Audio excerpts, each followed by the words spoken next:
할렐루야. 봉철 목사와 함께하는 새벽입니다. 어느새 금요일 날 아침이 되고요. 요즘은 한 주간이 정말 빠르게 정신없이 지나갑니다. 오늘 누가복음 9장 22절서부터 이르시되 인자가 많은 고난을 받고 장로들과 대제사장들과 서기관들에게 버림받으여 죽임을 당하고 제3일에 살아나야 하리라 하시고, 또 무리에게 이르시되 아무든지 나를 따라오려거든 자기를 부인하고 날마다 제 십자가를 지고 나를 따를 것이니라. 누구든지 제 목숨을 구원하고자 하면 잃을 것이요 누구든지 나를 위하여 자기 목숨을 잃으면 구원하리라. 아멘. 기독교 역사의 두 축, 그리고 지난 2000년 동안 교회 역사, 신학사의 두 축이 있습니다. 그것은 예수 그리스도의 고난과 죽음, 그리고 부활입니다. 이 예수 그리스도의 죽음과 부활이라고 하는 신앙의 두 축이 교회를 지탱해 왔고 신학을 지탱해 왔습니다. 그 근거되는 말씀이죠. 인자는 많은 고난을 받을 것이다. 버림을 당할 것이다. 누구에게? 자기를 아는 백성에게. 말씀을 연구하고 율법에 익숙했던 종교인들에 의해서 인자는 많은 고난을 받게 될 것이다. 얼마나 아이러니합니까? 예? 로마 사람들에게 고난을 받은 것도 아니요 이방인들에게 고난을 받아서 척을 지신 게 아니라 메시아를 갈망해 오던 자기들이 스스로 우상을 섬겨서 하나님의 영광이 떠나버리고 자기들 스스로가 반역하고 못된 짓을 해서 나라를 잃고 하나님의 영광이 떠나버렸는데 그것을 회복하겠다고 자신들이 만든 율법의 어떤 주석서를 만들고 그것을 막 삶에 엄격하게 적용하면서 나름대로 민족의 회복과 영광을 꿈꿨던 자들입니다. 얼마나 간절했겠습니까? 또 하나님이 언제나 우리 민족을 회복시켜 주실 것인가 목마르게 기다려왔던 종교인들 아니에요. 누구보다 모세오경 토라를 잘 알고 성경에 익숙했던 자들 아니에요. 그런데 그들에 의해서 예수님은 배반을 당했고 버림을 당했고 고난을 당했어요. 어디까지 고난을 당했나? 죽음에 이르도록 고난을 받았어요. 나는 아이러니라고 봅니다. 차라리 아무 상관이 없는 다른 민족이나 야만인들에게 당하셨다 그러면 나름대로 이해를 할 수 있습니다. 그래서 너희 피가 너와 너의 자손에게 돌아가리라는 무서운 저주의 예언이 임한 거예요. 2000년 동안 유대인들은 수없이 많은 핍박을 받고 죽었습니다. 말도 못하게 많은 이들이 피를 흘리고 이 지구상에서 죽어나갔습니다. 억지로 짜맞힌 게 아니라 예수님이 하신 예언대로 됐어요. 그 아이러니, 그렇게 자기 백성에게 말씀을 연구하던 이들에게 예수님은 고난을 받았고 버림받았고 죽임을 당하게 됐습니다. 그리고 3일 만에 보란듯이 저주를 이겨내고 예수님은 부활하셨습니다. 예수님이 죽으셨다는 말은 죄 문제를 해결하셨다는 말이고 살아나셨다는 말은 영원한 선물을 영생을 주셨다는 뜻이에요. 이걸 잘 기억해야 돼요. 예수님의 고난과 죽으심에는 우리의 반역과 죄 문제를 해결했다는 뜻이고 저주를 해결했다는 뜻이고 영원한 인류의 숙제를 풀었다는 뜻이에요. 믿으시면 아멘 합시다. 아멘. 3일 만에 부활했다는 말은 영원한 절망에서 영원한 소망을 주셨다는 말이고 그렇죠. 지옥에서 천국을 주셨다는 말이고 영생을 선물로 주셨다는 뜻입니다. 따라서 지금도 교회는 지금도 우리의 메시지는 그리스도 예수의 고난과 죽음, 십자가 그리고 부활이어야 합니다. 이 두 개를 빼버리고 우리가 뭘 그렇게 할 얘기가 많아요. 교회에서. 한번 생각해 보세요. 우리 신앙인들의 이야기 속에 이 가장 중요한 내용을 빼뜨리고 할 수 있는 내용이 무엇이 있습니까? 만약에 이걸 빼뜨리고 우리가 할 이야기가 많이 있다면 그건 교회 아니에요. 그렇지 않아요? 교회가 세상은 할 수 없는 이야기를 해야 되잖아. 세상이 가지고 있지 않은 메시지를 전해야 되잖아. 세상이 가지고 있지 않은 솔루션, 해결책을 교회가 가지고 있는데, 그렇다면 교회는 세상이 하는 소리를 똑같이 하면 안 돼요. 그들이 하는 소리를 반복해도 안 돼요. 그들도 할 수 있고 우리도 할 수 있는 소리에 목숨을 왜 걸어요? 교회가 무슨 의미가 있습니까? 그렇다면 아니잖아요. 우리는 세상은 죽었다 깨도 할 수 없는 메시지가 있어요. 교회 안에. 교회만이 할 수 있는 메시지예요. 뭡니까? 하나님의 아들 예수 그리스도가 오셔서 많은 고난과 죽임과 버림을 당하시고 죽었다가 3일 만에 부활하심으로 우리에게 영원한 소망의 길을 열었다는 이 메시지가 교회 말고 어디에 또 있습니까? 예? 불교에 있습니까? 회교에 있습니까? 도교에 있습니까? 아니, 없어요. 교회 위에는 없어요. 그래서 제가 바보 같지만 집착하고 있는 거예요. 거기에 집착을 해야 돼요. 우리는 그 사실과 진리에 집착을 해야 돼요. 우리의 신앙을 점검해야 돼요. 예? 요즘 세상이, 이 한국이 굉장히 소란스러워요. 그리고 정말 똘끼 있는 목사님들, 신앙인들이 많은 것 같아요. 제가 볼 때 정상적이지가 않아요, 이 세상이. 네?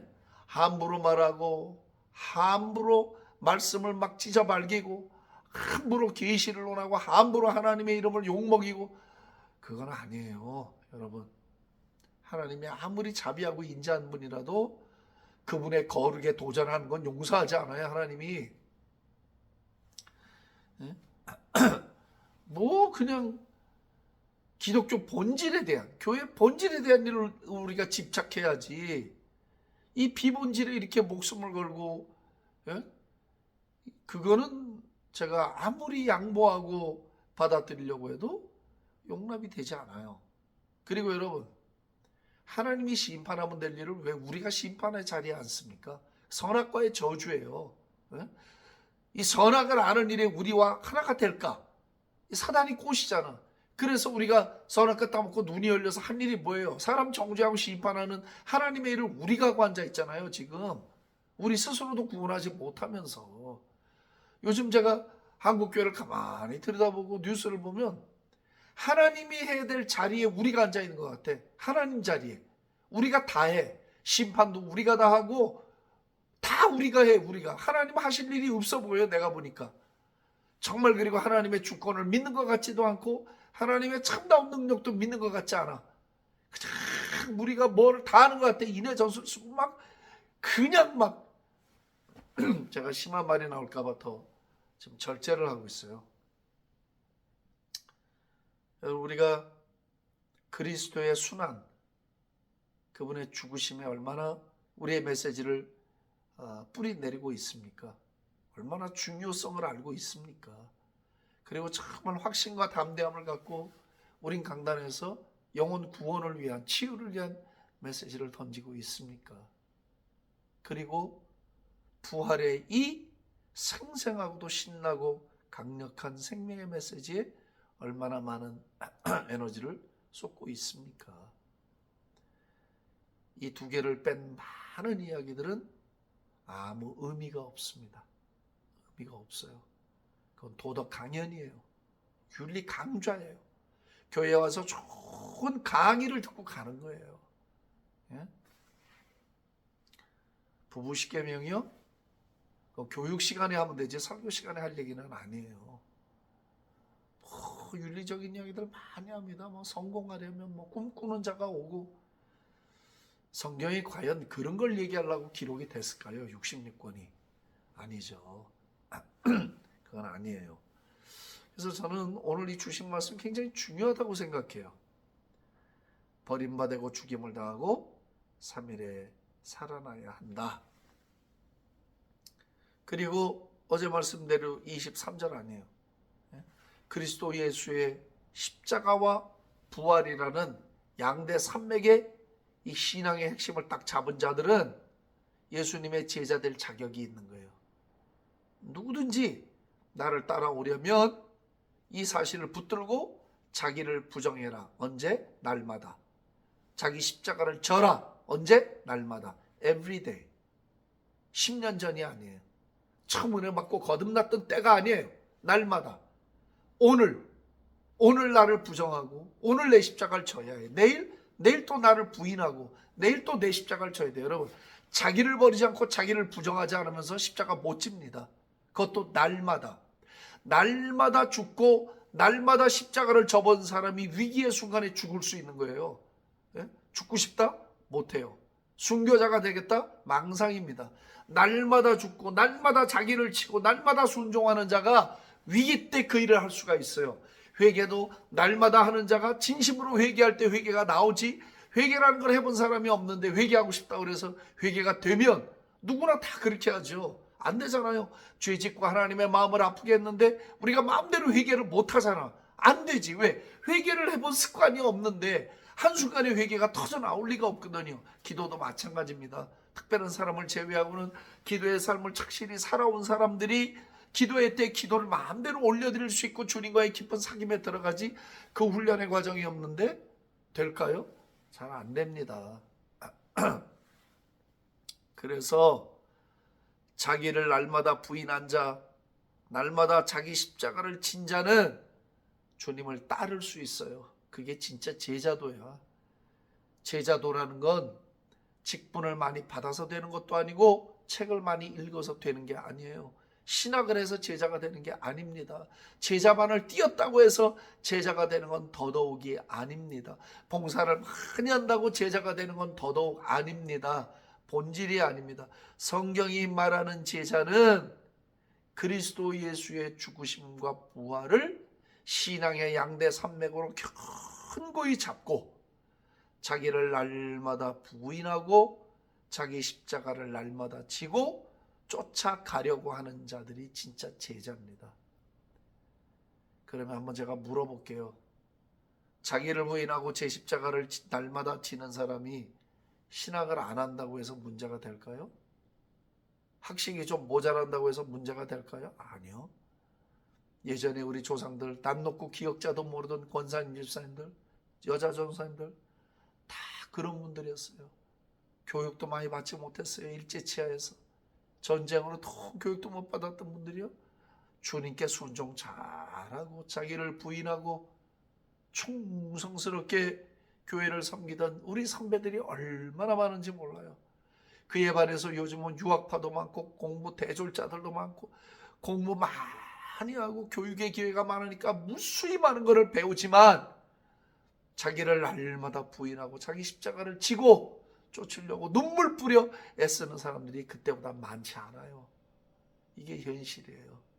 사랑하는 우리 시청자 여러분, 동역자 여러분, 오늘 주님이 주신 이 말씀을 스쳐 지내보내지 말고 깊이 마음에 새기면서 부활주의를 맞이할 수 있게 되기를 바랍니다. 저 자신에게도 이 메시지를 지금 하고 있습니다.